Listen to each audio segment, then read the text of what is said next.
então, pessoal. Primeiramente, eu gostaria de agradecer a disponibilidade de todos nessa noite fria, por estarem aqui, por estarem em casa, acompanhando um pouquinho sobre a situação atual da contabilidade pública, tanto no Brasil quanto no estado do Rio Grande do Sul. Meu nome é Juliana Rodrigues, eu sou auditora fiscal da Receita Estadual desde 2010. E, desde 2010, eu atuo na Contadoria e Auditoria Geral do Estado, na CAGE, com normatização contábil.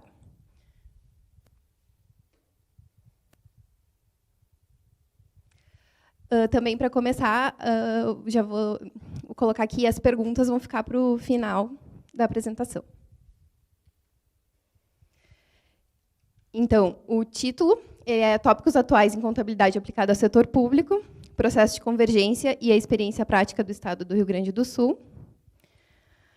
Então, o nosso cronograma será, primeiramente, falar sobre o histórico da implantação dos padrões internacionais de contabilidade aplicado ao setor público no país, o panorama atual que nós temos de exigências normativas para os contadores do setor público e a experiência prática do Estado do Rio Grande do Sul nesse processo.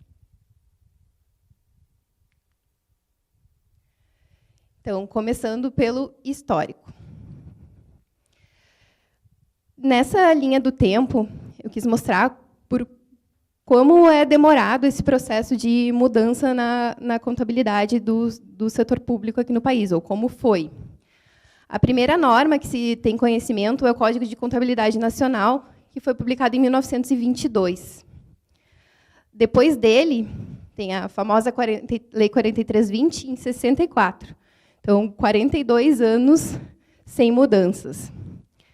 Depois, eu não mencionei nessa linha, né, mas teve a LRF, Lei de Responsabilidade Fiscal, em 2001, mas ela é mais fiscal do que contábil, mas deu uma sacudida boa nos contadores também do setor público.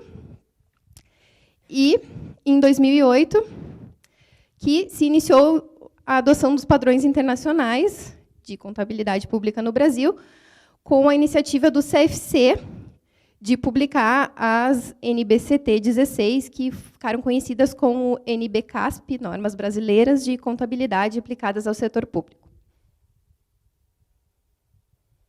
Então, mais 44 anos, praticamente, sem mudanças normativas contábeis.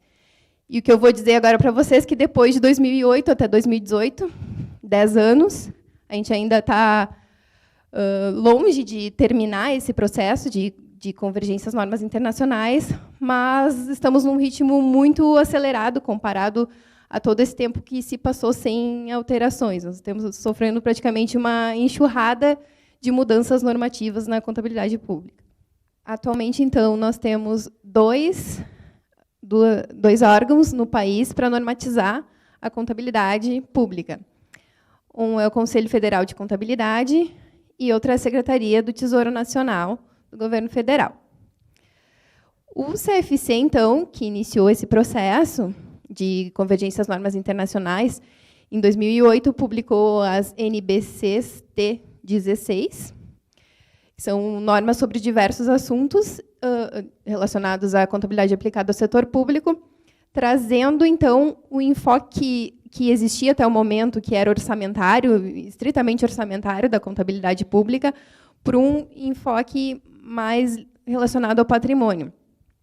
Foi aí que se começou a falar, então, em implantação de regime de competência na contabilidade aplicada ao setor público e que se começou a trazer alguns conceitos da contabilidade internacional.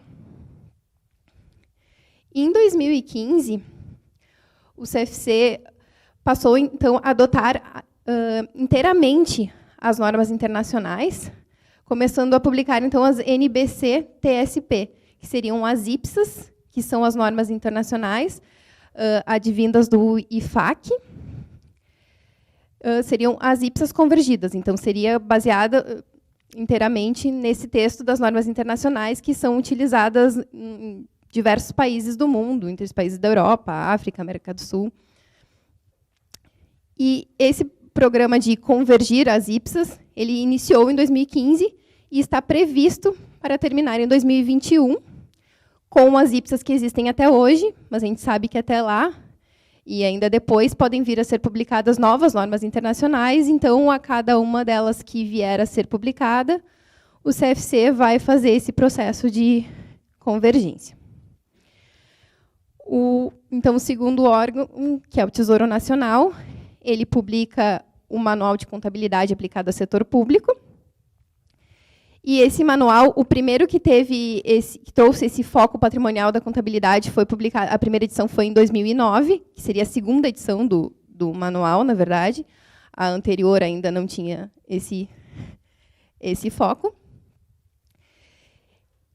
E, posteriormente, então, eles passaram a publicar mais ou menos a cada ano e pouquinho, uma versão deste manual, incorporando mais conceitos das normas internacionais e trazendo exigências para os entes federativos, né, para os estados e municípios brasileiros. O primeiro prazo que eles cobraram mais firmemente, então, de adoção para esse processo de normas internacionais foram o plano de contas aplicado ao setor público, que é uma estrutura de plano de contas padronizada para todos os entes da federação, e também os modelos de demonstrações contábeis alinhadas com as normas internacionais. Os entes conseguiram, então, todos, ou pelo menos era o prazo, né, final para adotar essas demonstrações e o plano de contas em 2015. Foi uma discussão que começou em torno de 2011, essa do plano de contas aplicado ao setor público e das demonstrações, e só em 2015 que todos os entes conseguiram concluir. Era um cronograma que começava com prazo, ele diversas vezes foi prorrogado, porque era algo muito novo e que todos alegavam muitas dificuldades para adotar. E, em 2015, também, a Secretaria do Tesouro Nacional, então, publicou a Portaria 548, que determinava o plano de implantação dos procedimentos patrimoniais, que daqui para frente eu vou falar em PIPCP, que é um cronograma para a adoção de diversos procedimentos contábeis para alinhamento, então, com as normas internacionais. Tem procedimentos relacionados a registro de bens, créditos por competência, investimentos, entre outros, que eu vou mencionar um pouquinho mais para frente. Esse cronograma, então, ele tem a previsão de ser concluído em 2024. Mas a gente sabe que também, né, vão surgindo novos procedimentos, então a gente não tem... todo esse processo ele teve uma data para começar, mas ele não tem data para terminar. Essas duas instituições que trabalham nisso, então, que é o CFC e o STN, eles têm trabalhado alinhados para a adoção das normas. O CFC publica as normas e a STN vai incorporando nos seus normativos gradativamente. Falando melhor de como o CFC trabalha para fazer essa convergência às normas internacionais. Existe um grupo assessor da área pública, no CFC, que nós temos o prazer de ter um membro do grupo hoje aqui conosco, que é o colega Felipe Bittencourt, que trabalha lá na CAGE também, que tem dedicado muito de seu tempo nesse trabalho, que é bastante extenso. O grupo assessor, então, analisa, traduz e adapta essas normas, que são publicadas originalmente em inglês. Essa adaptação envolve muito mais do que tradução, pois tem que fazer uma adaptação para a realidade brasileira. Inclusive, se vocês forem olhar as normas, tem vários dispositivos que não são convergidos, pois eles não se adequam à realidade brasileira, não se aplicam, então não são convergidos. Após, então, o término desses trabalhos, né, ou como o Felipe nos relata bastante pela participação dele nesse grupo, é sempre um colega fica responsável pela norma, outro revisa, depois todo o grupo lê novamente, e ainda, posteriormente, encaminham as normas para a consulta pública. Essa consulta pública ela fica disponível no site do CFC, então todos estão convidados a participar e contribuir com esse processo. Fica um prazo bem razoável, assim, né, em consulta pública. Quanto tempo? 60 dias. Então, quem tiver interesse em colaborar. Posteriormente, então, quando acaba o prazo da consulta pública, o grupo se reúne para analisar essas contribuições, para ver se são pertinentes para adequar, então, as normas para comportar essas sugestões. Após, é feita uma análise pelo plenário do CFC e a publicação efetiva das NBCT-SP. Como o Tesouro Nacional trabalha nesse sentido? Então, a normatização do Tesouro Nacional é feita principalmente pelo MCASP, né, o Manual de Contabilidade Aplicado ao Setor Público, eu falei para vocês, e pelas instruções de procedimentos contábeis, que seriam...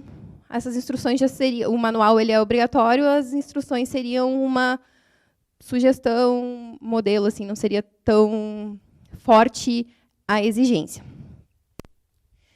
Eles, então, trabalham incorporando, de acordo com as normas do CFC, elas vão sendo publicadas, as NBCT-SP, a STN vai incorporando nas suas publicações. Todos os assuntos novos que surgem no âmbito dos entes da federação, novas situações de contabilização ou novas exigências das normas internacionais, que forem um pouco mais polêmicas ou demandarem um pouco mais de trabalho de estudo, eles são discutidos, então, na Câmara Técnica de Normas Contábeis e Demonstrativos Fiscais da Federação. Esse grupo ele tem esse nome faz cerca de 1 ano, mas ele já existe há bastante tempo. Acredito que é em torno de 10 anos, pelo menos. Anteriormente se chamava GTCOM e GTREL, tinha um grupo específico para normas contábeis e outro para relatórios contábeis e fiscais, aplicado aos entes federativos.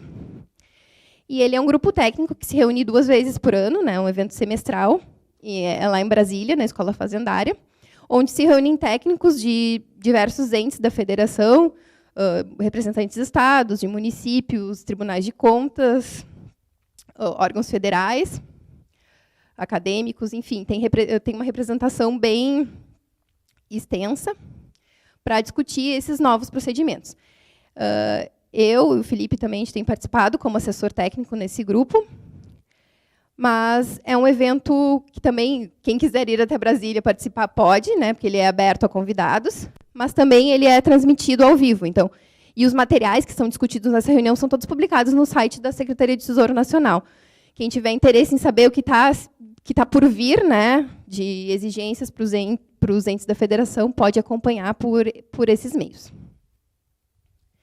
Então, depois que são vencidas as discussões, a STN normatiza através do manual do MCASP e das IPCs, que também são submetidos à consulta pública, e também todos estão convidados a participar, então, pelo site da STN, dessas novas publicações. Continuando, então, vamos falar então sobre o panorama atual de exigências normativas aos contadores do setor público.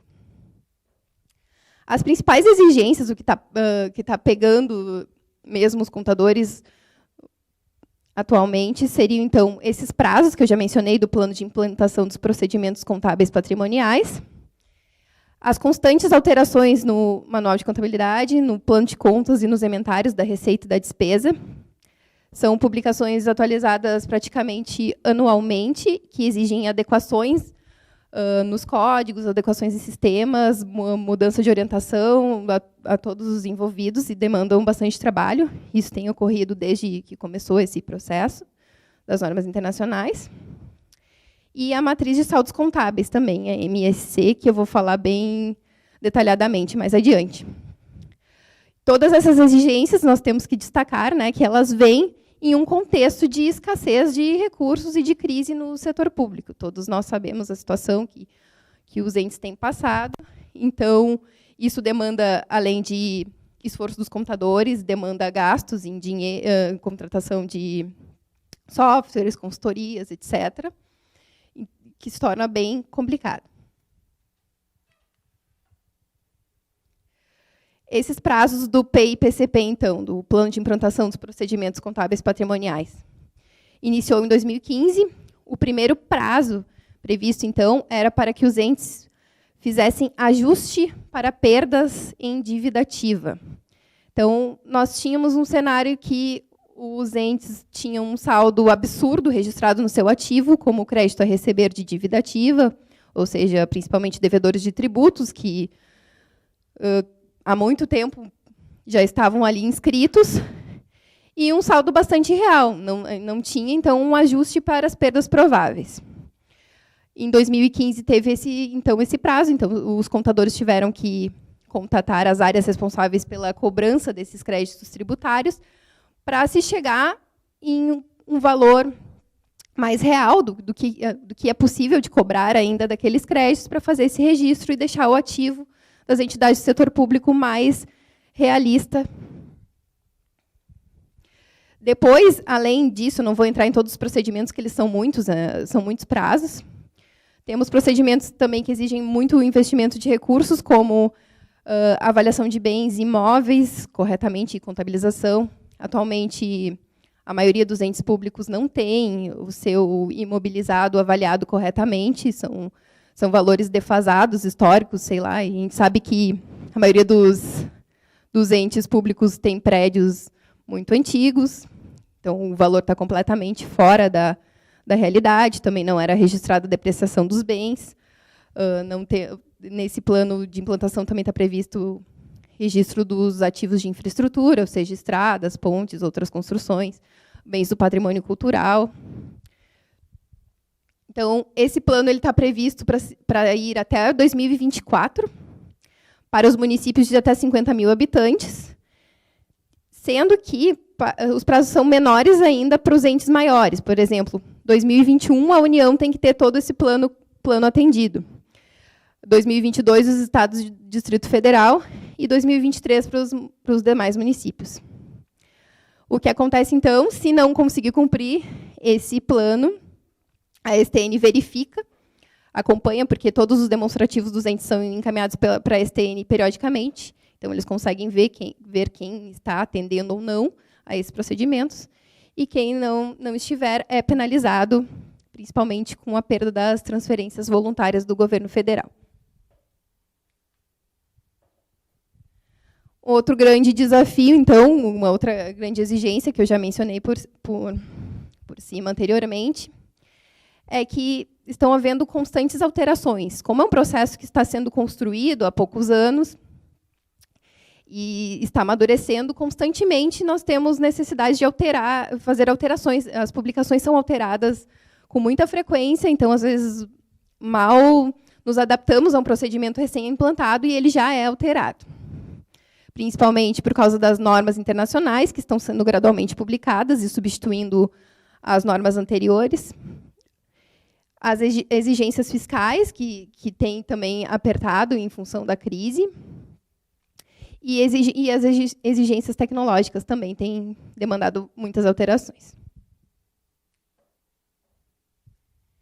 Dentro dessa questão de exigências tecnológicas e da fiscalização da Secretaria do Tesouro Nacional, da boa contabilização pelos entes federativos, surgiu, então, esse assunto que está deixando os contadores do setor público de cabelo em pé nos últimos tempos, que é a matriz de saldos contábeis, cuja sigla é MSC, e nos referimos a MSC. Então, o contador do setor público, quando escuta MSC, não lembra mais daquela empresa de cruzeiros, não lembra mais de férias, lembra do oposto disso. Então, a MSC é um relatório com a estrutura padronizada, que ele é extraído diretamente da contabilidade e agrega outras informações associadas à contabilidade que permitem o preenchimento de diversos demonstrativos obrigatórios aos entes públicos. Hoje, os entes públicos têm que encaminhar, eu acho que entre 10 e 15 relatórios diferentes para o governo federal. E esses relatórios, muitas vezes, vêm de uma base de dados parecida, mas eles são preenchidos em diversos sistemas diferentes e demandando muito trabalho separado para a mesma coisa. Essa matriz, que inicialmente está dando muito trabalho e exigindo muito dos contadores, ela vem para substituir tudo isso. Então, o que antes demandava o preenchimento de diversos relatórios vai sair diretamente de um único relatório, que é a matriz de saldos contábeis. Então, já existem 3 normativos exigindo ela: a portaria da STN, uma portaria da Secretaria de Previdência do Ministério da Fazenda, que exige para os regimes próprios de previdência social, que são os planos de previdência dos servidores públicos, e também uma alteração recente da Lei de Responsabilidade Fiscal. Os prazos, então, para envio da MSC Para a União, para os estados e capitais, iniciou em janeiro de 2018, e para os demais municípios, em janeiro de 2019. Todo mês, então, até o último dia do mês seguinte, ao mês de referência, é necessário encaminhar esse relatório. E não entregando, tem uma penalidade que entra no CAUC, que bloqueia as transferências voluntárias, e também bloqueia a renovação do certificado de regularidade previdenciária dos regimes próprios de previdência social. O objetivo, então, como eu já adiantei, é proporcionar uma mesma base de dados para atender os diversos demonstrativos. O envio dessa matriz ela gera o rascunho automaticamente dos demonstrativos, que depois podem ser alterados pelos contadores, e já são entregues, então, para o Ministério da Saúde, para o Ministério da Educação, para a Secretaria da Previdência e para o Tesouro Nacional, que é o maior demandante dessas informações. Então, a partir disso também, a disponibilização dos dados é feita em um formato e uma base única de acesso para todos os interessados na internet. Existe o SICONF, que é uma plataforma da Secretaria do Tesouro Nacional para envios das informações pelos entes, que vai disponibilizar, assim que o ente enviar, dá o OK, e os demonstrativos já são todos gerados, as informações estão lá na internet, disponíveis para quem quiser acessá-las. São grandes ganhos, porque a informação vai chegar mais rápido para os interessados, tanto para os cidadãos, para os órgãos fiscalizadores, para a pesquisa acadêmica também vai ser muito útil, vai ter todos vão estar no mesmo padrão. E também o que acontecia com muita frequência, como vários relatórios saíam da mesma base de dados, ocorria que, às vezes, acontecia de um relatório trazer um número, outro trazer outro, as informações não fecharem, o que, com a matriz, tende a não acontecer mais. Qual é o formato dessa matriz de saldos contábeis? É a conta contábil, o código da conta contábil do plano de contas aplicado ao setor público, estendido, um código de 9 dígitos da conta, que é anualmente atualizado pela Secretaria do Tesouro Nacional, mais 9 tipos para 2019, 7 tipos de informações em 2018, informações complementares, que se associam às contas contábeis. Então, essas informações complementares, elas subdividem os saldos das contas contábeis. E o detalhamento dos registros vai também por valor, por tipo de valor. Não vai só o saldo final, vai a movimentação do mês por esse relatório. As informações complementares, então, que se associam à conta contábil para o envio da matriz são 9, por exemplo, é o saldo segregado por poderes e órgãos. É o atributo do superávit financeiro, se o saldo é financeiro ou permanente. Se esse saldo da conta compõe a dívida consolidada do ente ou não. A fonte ou destinação de recursos. O código da natureza de receita, segundo o padrão também do ementário publicado pela Secretaria do Tesouro Nacional. A natureza da despesa, função e subfunção, ano de inscrição para os restos a pagar, e um indicativo se trata de despesas com educação ou saúde. O fluxo, então. Os entes, a União, estados e municípios, vão gerar esse relatório no formato XBRL, que é uma linguagem para informações financeiras, ou alternativamente por CSV. Vão enviar pelo SICONF, que é a plataforma de coleta de dados do governo federal. O SICONF gera um rascunho dos demonstrativos do relatório resumido da execução orçamentária e do relatório de gestão fiscal. Os contadores podem analisar e editar esse rascunho, que é gerado pela MSC, por enquanto, não sei se sempre será assim, que é um processo que está em desenvolvimento ainda. O Tesouro Nacional e os demais órgãos interessados recepcionam os demonstrativos e os demonstrativos ficam disponíveis para a sociedade na internet. O que cabe destacar, então, é que só o Poder Executivo do ente vai enviar esse relatório. É uma única matriz para todos os órgãos, por exemplo, do Estado, que teria o Poder Judiciário, Legislativo, RPPS, vai somente uma matriz enviada pelo Poder Executivo. O formato dela não é nada amigável, não é um formato de um demonstrativo que consiga interpretar como um balanço. É uma série de colunas com saldo da conta e as informações complementares, segregando, então, o saldo. Esse aqui é um exemplo que foi retirado numa apresentação do Tesouro Nacional sobre a matriz. Seguindo falando sobre a matriz, ela é um processo que está em desenvolvimento ainda. A exigência foi a partir de janeiro de 2018, mas foi um pouco facilitada, não foi exigida toda aquela segregação por informações complementares. Para fazer aquela segregação de 9 diferentes informações complementares, são necessárias alterações de sistema para poder gerar o relatório daquela maneira, alteração da forma de contabilização pelos entes. Então, tem muitos pontos em discussão, tem muitos pontos que diversos entes estão relatando dificuldade ou têm impossibilidade de fazer daquela maneira. Então, o que já foi encaminhado esse ano foi ainda um começo, né? Foi um passo dado na direção, mas ainda não estamos no ideal. Alguns estados estão um pouquinho melhor, a gente escuta falar que o estado da Bahia, Santa Catarina, estão conseguindo já enviar umas matrizes legais, assim, com diversas informações, mas são exemplos raros, assim, não é a maioria. Continuando, eu vou falar, então, de como foi a experiência do Estado do Rio Grande do Sul nesse processo de convergência às normas internacionais de contabilidade. Eu fiz um resumo, uma linha do tempo, que inicia em 2010, que foi quando o Estado efetivamente começou a trabalhar nessa adoção das normas internacionais. Coincide que eu comecei a trabalhar lá nesse ano, que começou esse processo, mas não fui eu que puxei o processo nem nada, só coincidiu mesmo. E a linha do tempo ela não tem fim, porque nós não temos ideia de quando isso realmente vai terminar. Apesar de nós termos prazos normativos para isso, a gente acaba atendendo os prazos, mas sempre tem necessidade de revisar os procedimentos, melhorar, e outras necessidades vão surgindo nesse sentido também.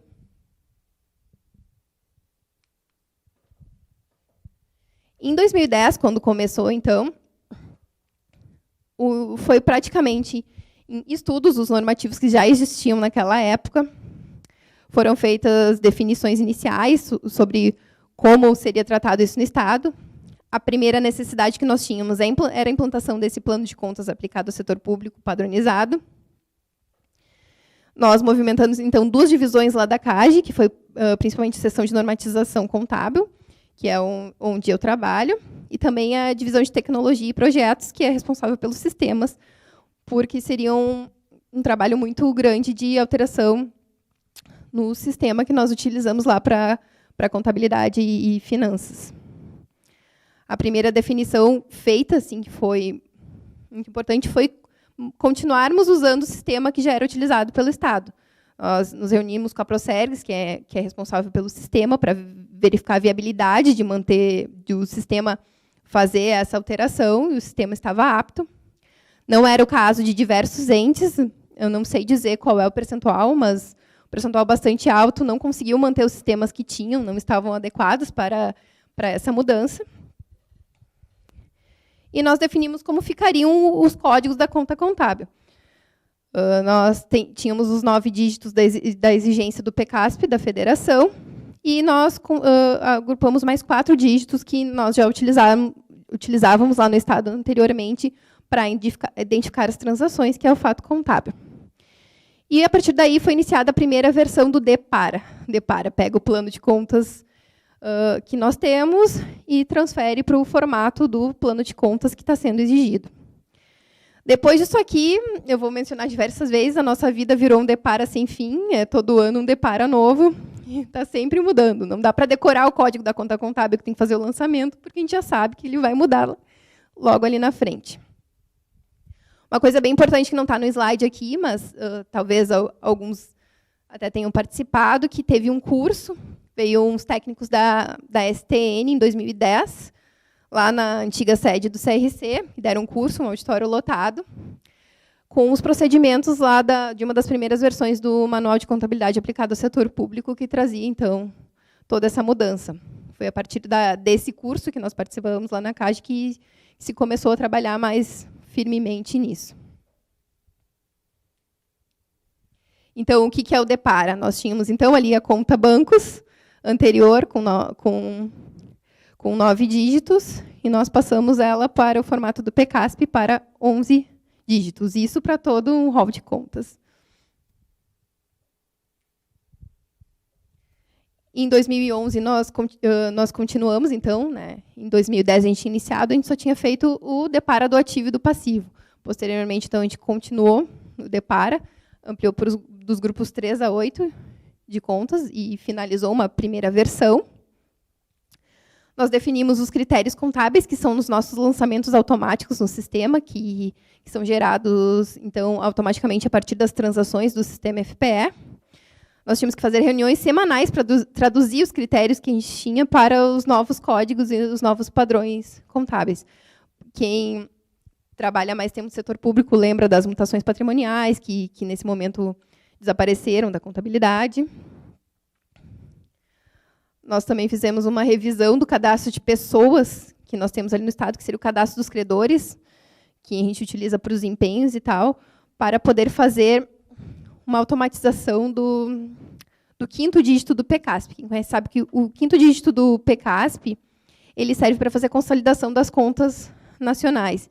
Então, o 5º dígito sempre vai identificar se é uma transação realizada com um ente intra, que seria o Estado com o seu plano de previdência, por exemplo, o ente inter, que seria o Estado com o município, por exemplo, ou consolidação, que seria uma transação com uma empresa ou qualquer outro órgão que não faça parte do orçamento de nenhum órgão do setor público do país. Em 2011, também foi publicado decreto lá no Estado 48.344, que instituiu o GTCOM-RS, que seria um grupo de trabalho para fazer essa adoção dos novos padrões da contabilidade. E conseguimos trazer o professor Glauber Mota, que alguns devem conhecer, que é um professor muito reconhecido de contabilidade pública, para dar um curso para todos os nossos usuários. O Estado do Rio Grande do Sul, então, é um órgão muito grande, nós temos diversos contadores, temos contadores da CAGE nas seccionais, que atuam junto às secretarias do Estado, e também temos diversos contadores nas entidades de administração indireta, fundações e autarquias. Então, todas essas definições que a gente faz ali na CAGE, elas são orientadas a todos esses contadores que vão executar. Ali na seção onde eu trabalho, no caso, nós não fazemos lançamentos contábeis, nós só normatizamos, só traduzimos, fazemos uma adaptação dessas normas que vêm de cima da STN, do CFC, para a realidade do Estado e orientamos esses contadores, então, que estão na ponta, como realizar esses procedimentos. Então, esse revisão do cadastro de pessoa, para possibilitar esse 5º dígito, ele teve que ser revisado para incluir um item ali, que está circulado, por exemplo, esse credor aqui é o IP, Previdência, que é o nosso RPPS, ele é um credor intra-FSS. Então, as transações do IP já estão marcadas para que sejam contabilizadas com o 5º dígito 2, que identifica que é uma transação intra, para ser excluída na consolidação. E aqui tem o exemplo dos critérios contábeis, que são gerados, os lançamentos são gerados automaticamente a partir das transações do sistema, que nós fizemos uma tradução. Então, tinha as contas antigas e passaram as contas novas. Muitos anteriormente geravam uma partida dobrada, passaram a gerar 3, 4, para adaptar à nova situação.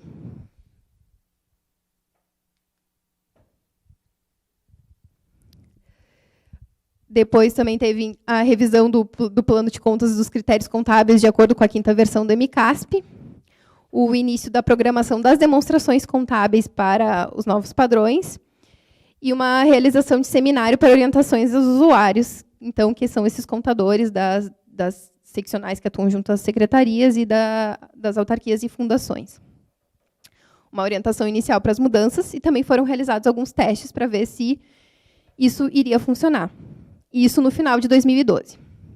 No final de 2011, a gente já tinha uma versão inicial, né, do plano de contas pronta.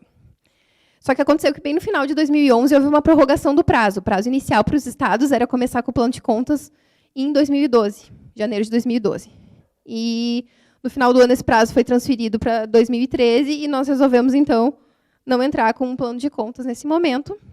Mas, no final de 2012, houve nova prorrogação, mas nós resolvemos, não, agora já está pronto, já passamos por isso antes, vamos entrar com o novo plano de contas.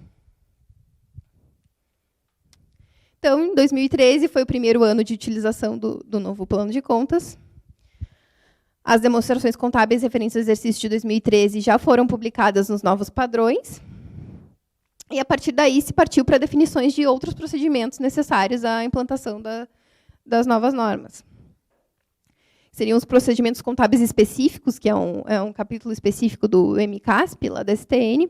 Foi iniciado com os procedimentos de operações de crédito e de contribuições ao RPPS. O que seria, basicamente, seria esse registro dessas operações por competência.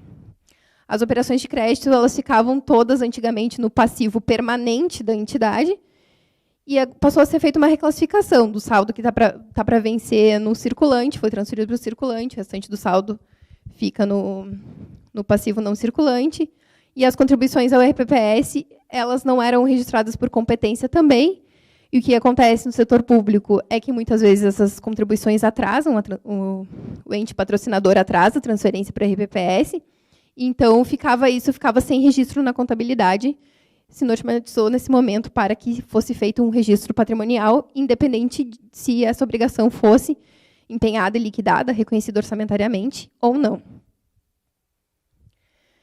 Outros procedimentos contábeis específicos que estavam disciplinados no MCASP, para alguns poucos casos, a nossa situação atual, antes das normas, já atendia, então nós não precisamos fazer alterações, que era o caso dos precatórios do Fundeb. E existem procedimentos para consórcios e PPPs que, até o momento, o Estado não tem, então não foi necessário fazer nenhuma ação nesse sentido. Em 2014, nós realizamos mais uma revisão do PCASP dos critérios contábeis. Fizemos estudos para a implantação da nova sistemática para dívida ativa, que eu mencionei anteriormente, e para bens. Foi feita a contratação de um sistema de patrimônio.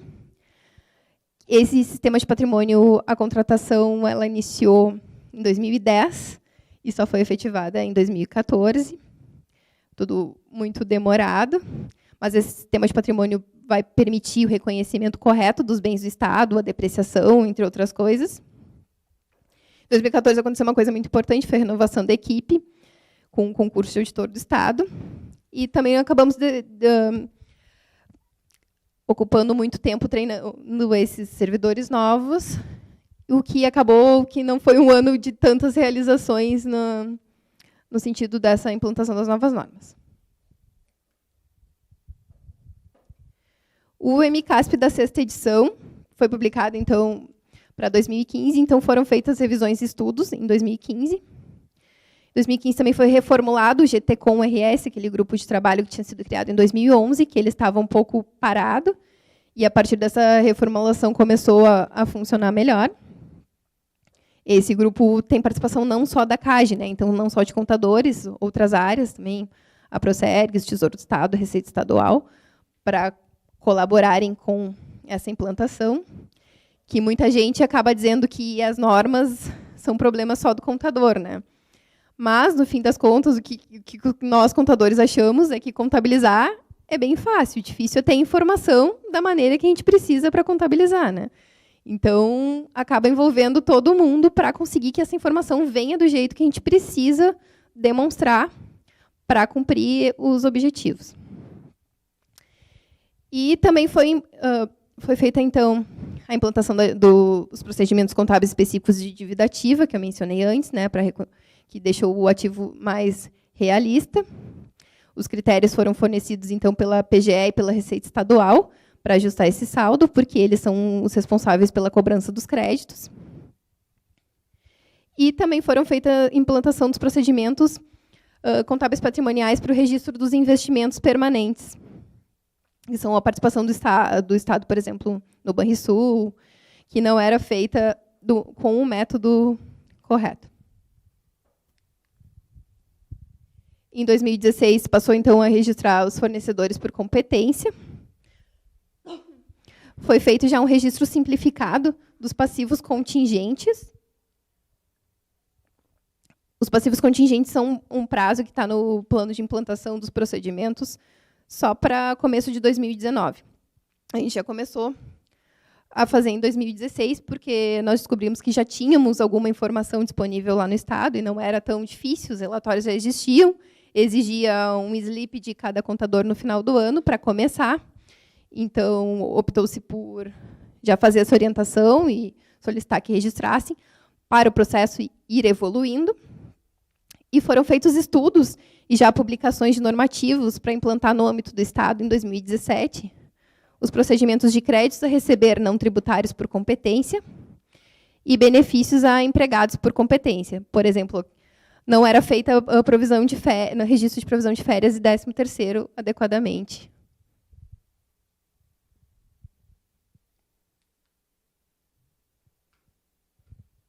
Em 2017, então, esses procedimentos foram estudados. No final de 2016, começaram a valer, que foram os créditos a receber e os benefícios empregados. Iniciou-se a implantação do sistema de patrimônio em alguns órgãos e entidades do Estado. Começou também, já se deu um passo em direção a uma melhoria dos procedimentos de passivos contingentes, que eu mencionei antes. Nós tivemos uma mudança grande no inventário da receita, na classificação da receita orçamentária, que exigia um trabalho grande de depara, como eu falei. E foram nomeados os membros do GTCOM-RS, que começou a funcionar mais ativamente.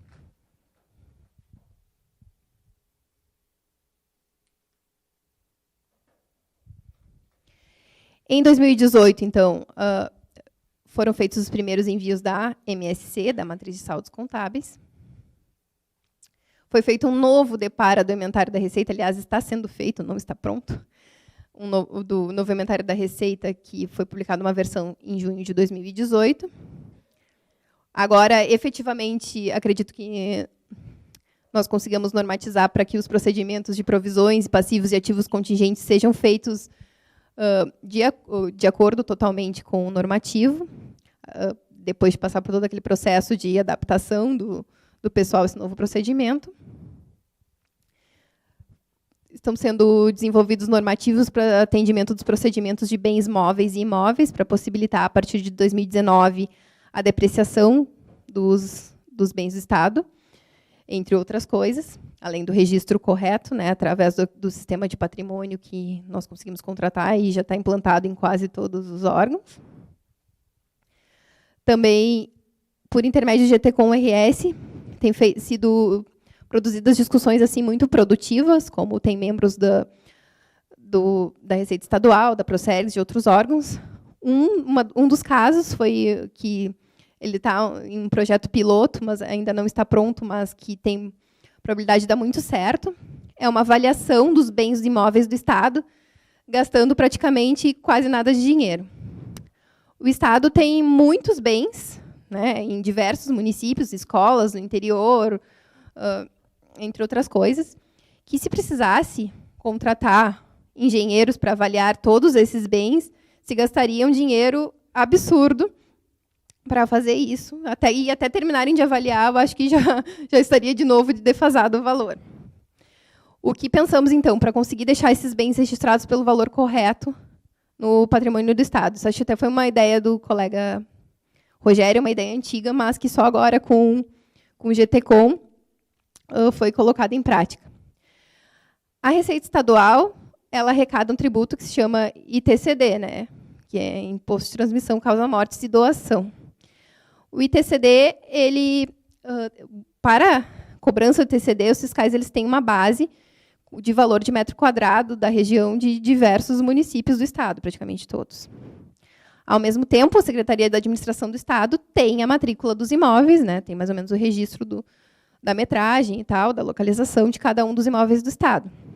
A ideia é cruzar esses bancos de dados, né, da Receita Estadual e o banco de dados da Secretaria da Administração, para possibilitar uma avaliação dos bens do Estado, os bens imóveis, sem gastar muitos recursos.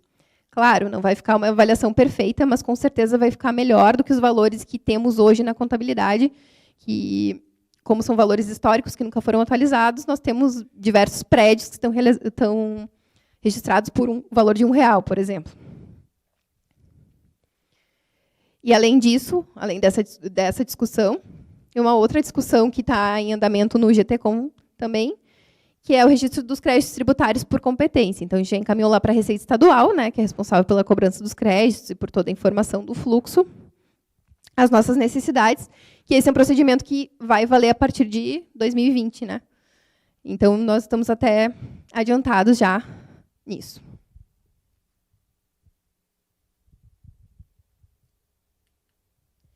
Então, para o futuro, o que o futuro tem para nós? O aperfeiçoamento da matriz de saldos contábeis. Lá no estado da nossa, ela ainda está muito incipiente, necessita de muitas melhorias. A implantação efetiva desses procedimentos que eu já falei que estão sendo discutidos no GTCOM.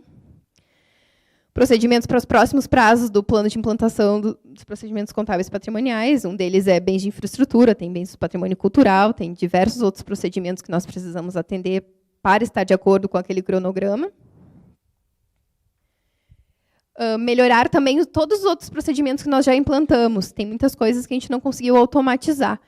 Tudo que não é automatizado, a gente vê pela experiência, como o Estado é muito grande, nós temos muitos contadores, é muita gente para orientar, e também nós não temos recursos para controlar se todos estão fazendo os procedimentos adequadamente.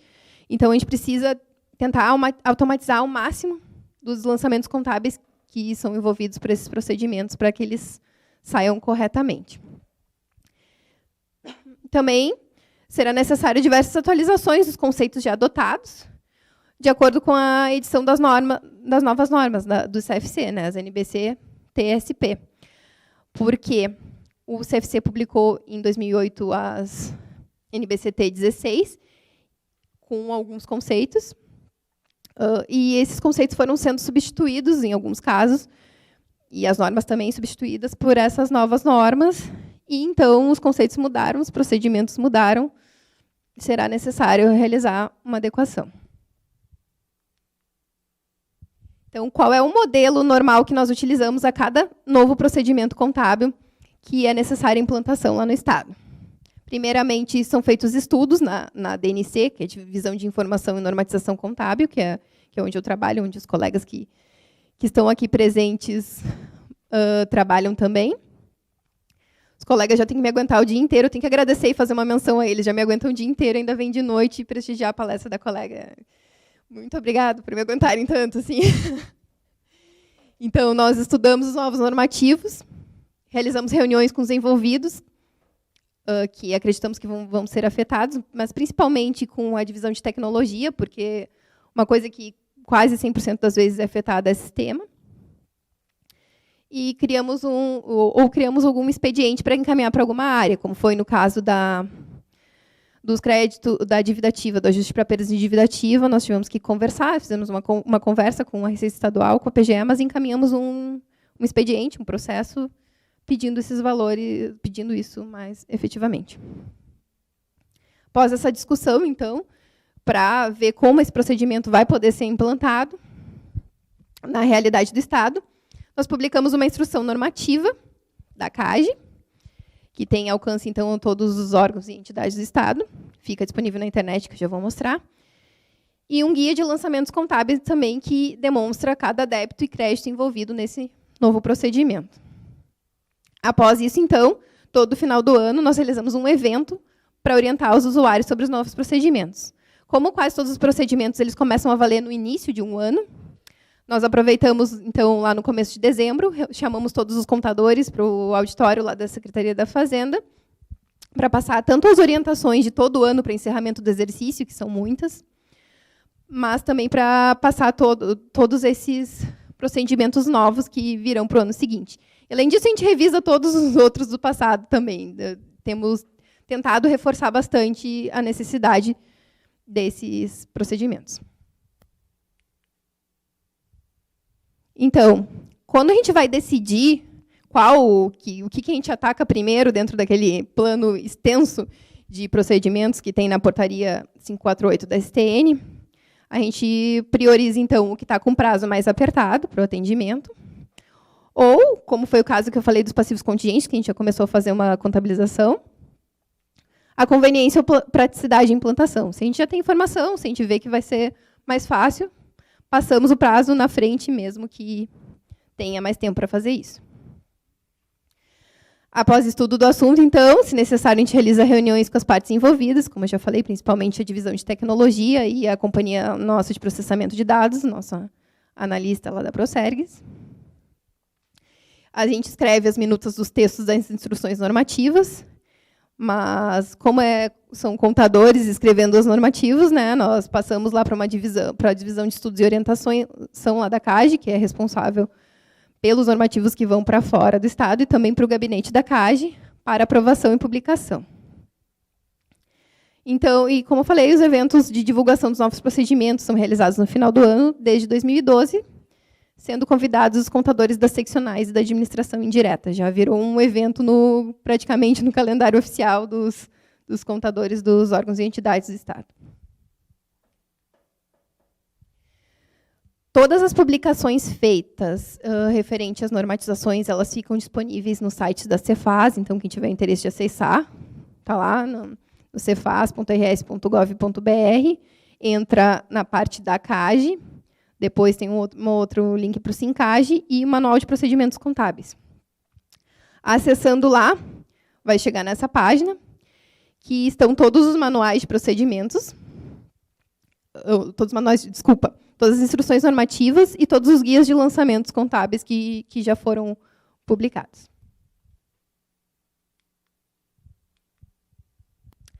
Esse é um exemplo de um guia de lançamentos contábeis, dos que já foram publicados. Então, tem todo o código da conta do Estado, certinho, com o débito e crédito envolvido para cada etapa necessária para o procedimento. Essa é uma foto do evento de orientação que nós realizamos, acho que esse foi de 2016. Auditório lotado.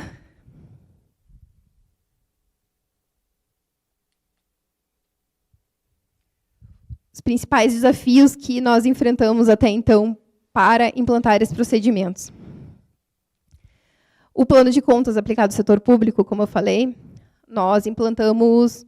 Eu não cheguei a comentar, mas o Estado do Rio Grande do Sul foi, acho que, um dos 3 primeiros a implantar no Brasil. Como nós implantamos antes, eles prorrogaram o prazo posteriormente a isso, vieram diversas alterações, e alterações grandes, que faziam mexidas, inclusive, estruturais. Inicialmente, esse plano de contas ele era obrigatório até o 5º nível, mais ou menos, que era o PCASP Federação. Hoje, se tu entra... Eles também seria obrigatório só até o 5º nível, mas dos 9 dígitos. Mas, para preencher a matriz de saldos contábeis, para atender todos esses procedimentos, a gente viu que era necessário adotar o plano de contas estendido, que é um outro modelo, sugestão da Secretaria do Tesouro Nacional, seria uma sugestão para os estados e municípios. E está nos exigindo bastante trabalho fazer essa adaptação da contabilização tão fechadinha no padrão que é solicitado, porque nós já temos uma cultura de fazer de uma maneira, né, e mexe bastante fazer essa contabilização mais analítica, do jeito que é.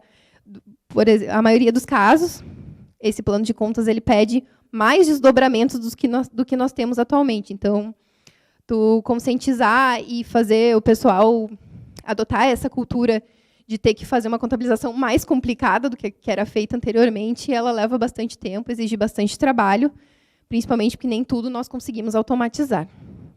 Então, isso que eu falei, entra nesse ponto também a conscientização dos usuários, porque o contador do setor público ele tinha enraizado a questão do orçamentário, regime de caixa, receita, despesa, e esquecia do patrimonial, né? Não dava atenção para o registro por competência. É uma mudança cultural muito grande para fazer o pessoal se adaptar.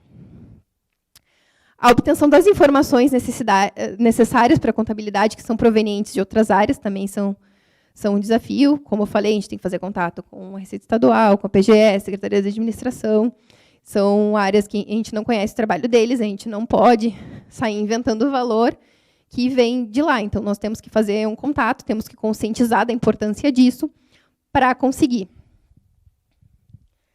Então, conscientizar todo mundo que não é uma questão que afeta só a área responsável pela normatização contábil, mas que afeta todas as áreas. Tem sido um trabalho bem grande.